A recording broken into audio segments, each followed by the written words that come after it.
Hello, and welcome back to Mrs. English Learning. I'm Brianna, and I'm here with Reza. Today, we are changing the pace a little bit.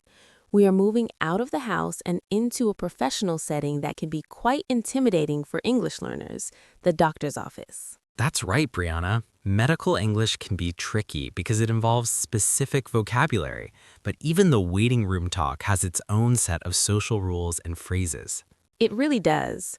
Whether you are the patient or you are accompanying someone, knowing how to talk about time, appointments, and symptoms is vital. But before we get into our checkup, a quick reminder. If you find these episodes helpful for your English journey, please give us a follow or subscribe. It helps us stay visible to other learners just like you. Every subscription counts. Now, let's listen to our characters. In the original script, I was worried about the time. I said, I hope they are running on time today. This is a phrase you will hear in every waiting room in the world. Let's hear the expanded version. The quiet hum of an air conditioner, the rustle of old magazines, and a distant telephone ringing. Woman, Brianna, whispering. Reza, stop looking at your watch every 30 seconds. You're making me nervous. Man, Reza, sorry, I can't help it. Our appointment was scheduled for 10 a.m. sharp. It's 10:15 now. I thought we'd be called in by now. Woman, Brianna, you know how it is at these clinics. Doctors often get held up with emergencies or complicated cases.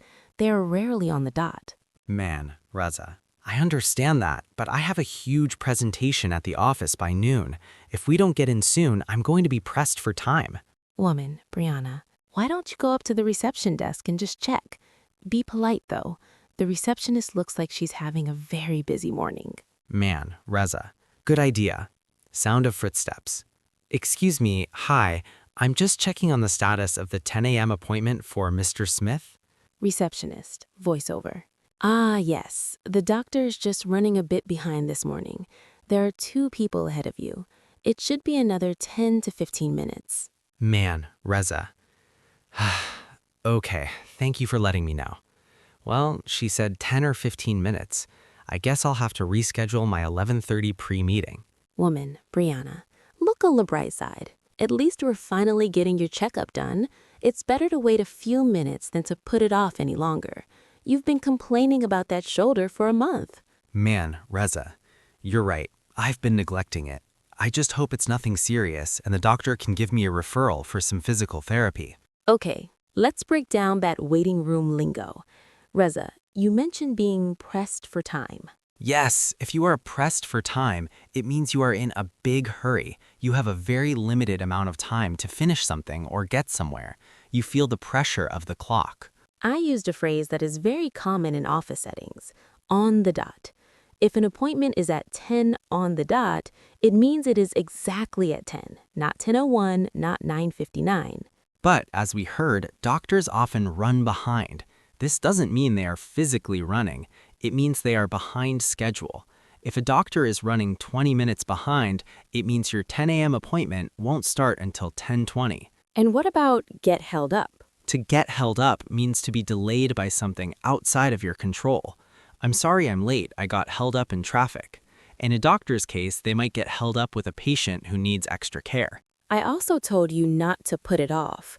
To put something off is a phrasal verb, meaning to postpone or delay doing something, usually because it's unpleasant. People often put off going to the dentist or doing their taxes. Exactly. And then we have some medical specific words. A checkup is a general physical examination to make sure you are healthy. It's not for a specific sickness, just a routine visit. And a referral? That's a very important word. In many healthcare systems, you see a general doctor first. If you need a specialist, like a heart doctor or a bone doctor, the general doctor gives you a referral. It's a formal note that allows you to see the specialist. Now, for our listeners, here's a tip. When you're in a waiting room and you're worried about the time, you can always ask the receptionist, could you give me an estimate of how much longer the wait will be? That's very polite. Or you can ask, is the doctor running on schedule today? Great phrases. Also, keep an eye out for the copay. In some countries, this is the small amount of money you have to pay at the front desk before you see the doctor. Well, Brianna, I think the nurse is about to call my name. I'd better get my symptoms ready to explain in English. Good luck. And to everyone listening, if you're enjoying learning English through these real-life scenarios, please follow or subscribe to Mrs. English Learning Podcast. It helps us reach more students across the globe. Every subscription counts. Now let's listen to the end of our podcast.